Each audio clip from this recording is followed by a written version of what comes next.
Hi friends, welcome to our channel winners club. ఈరోజు మనం పేపర్లో వచ్చిన ఇంపార్టెంట్ కరెంట్ అఫైర్స్ చూద్దాం. Today first topic most important in science and technology.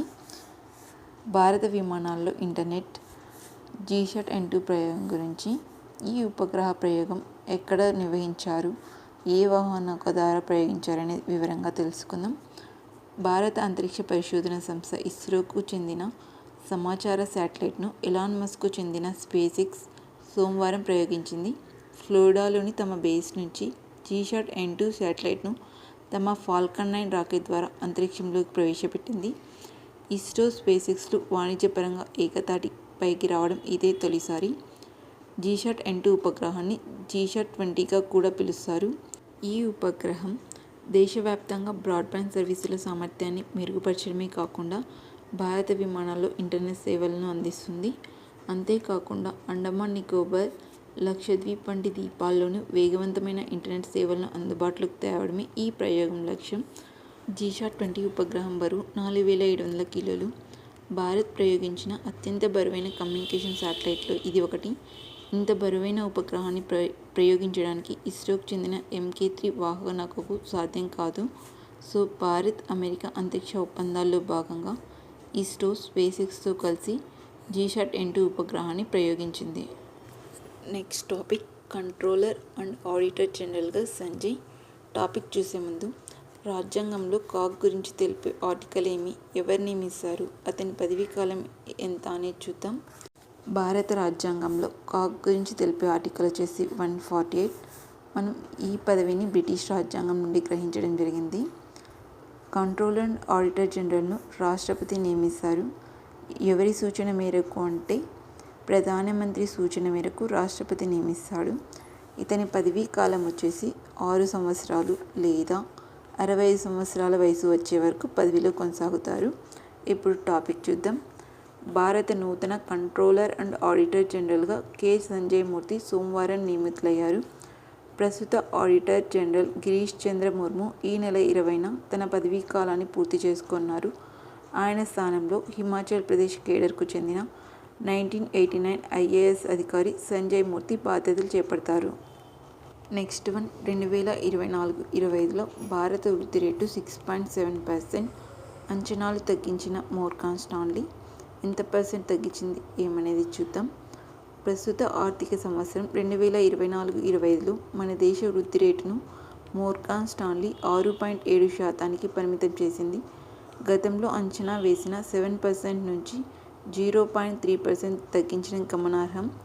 July, సెప్టెంబర్లో అంచనా వేసిన దానికంటే బలహీన గణాంకాలు నమోదు కానుండడంతో మొత్తం ఆర్థిక సంవత్సరానికి అంచనాలను తగ్గించినట్లు పేర్కొంది.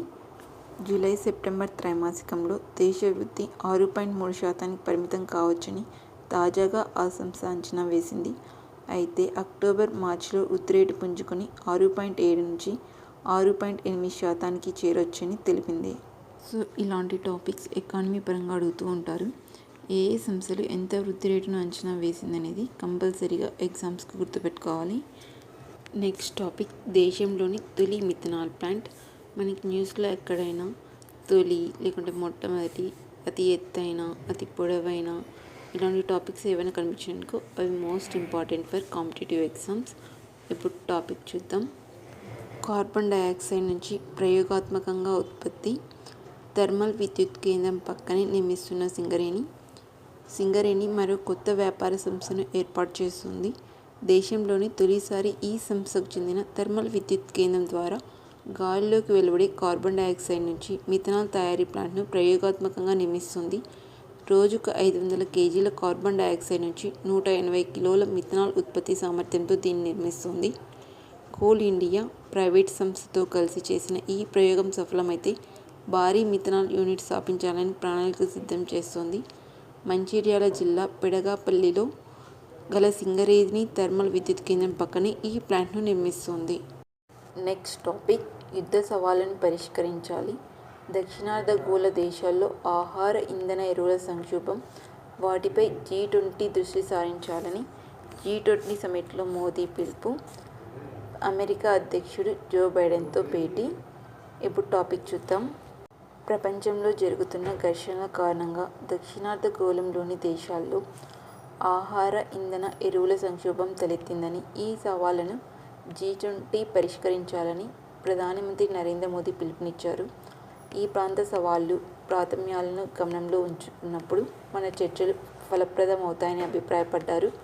గతేడాది భారత్లో జరిగిన G20 సదస్సులో ఇచ్చిన ఒకే ప్రపంచం, ఒకే కుటుంబం, ఒకే భవిష్యత్తు అనే నినాదం ప్రస్తుత సదస్సులోనూ వినిపించాల్సిన ఆవశ్యకత ఉందని పేర్కొన్నారు.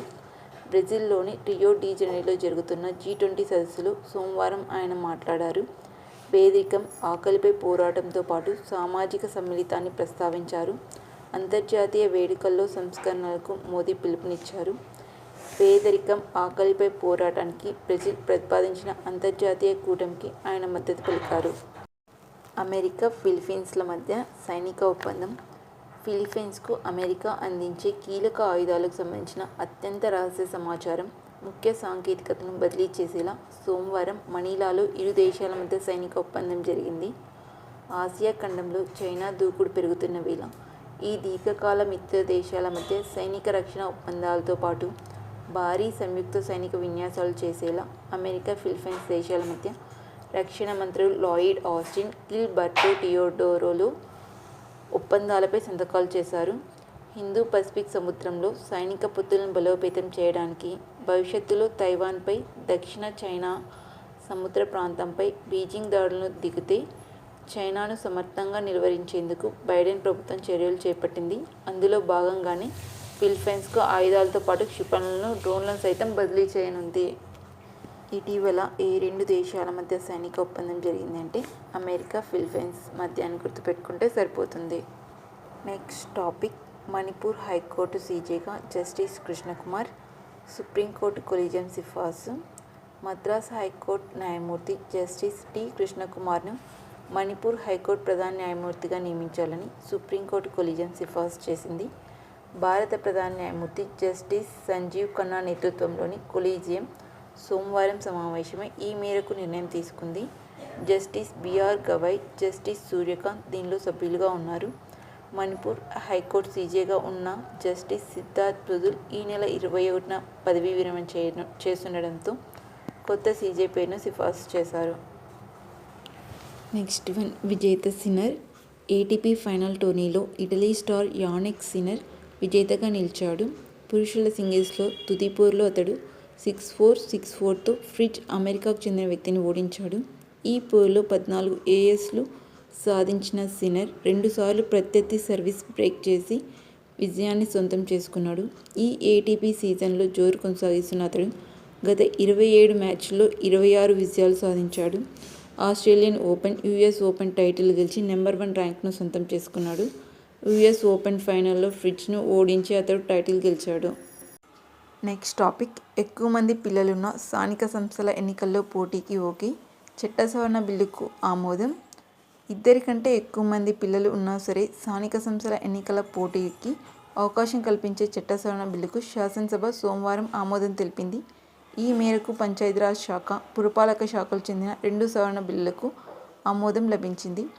పంచాయతీరాజ్ శాఖ తరపున మంత్రి నాదెండ్ల మనోహర్, పురపాలక శాఖకు చెందిన సవరణ బిల్లును ఆ శాఖ మంత్రి నారాయణ సభలో ప్రవేశపెట్టారు.